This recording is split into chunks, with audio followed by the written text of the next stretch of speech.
हम अमीन कुमार यादव छोटे भाई सबके आज फिर वीडियो बना रहे हैं। ठंडा है, वीडियो बनाइए रहे हैं धीरे धीरे। कल से बहुत दूरों से वीडियो हमने छोड़े। भैया दीदी आप जरूर मेरा हाल देके कम से कम सपोर्ट कीजिए और शेयर कीजिए, लाइक कीजिए, कमेंट कीजिए। आपने कमेंट कीजिएगा, नहीं शेयर कीजिएगा तो कौन मेरा शेयर करेगा। आप जरूर के जरूर मेरा हाल देके कम से कम भैया दीदी शेयर करें वीडियो। और यही बात पर हम एगो गाना सुना रहे हैं आपको। गाना सुनिए।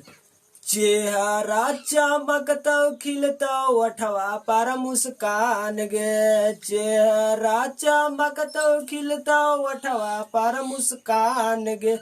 चल गे छौड़ी तोरा खिलेबौ कौआ कोल के पान गे, चल गे छौड़ी तोरा खिले कौआ कोल के पान गे।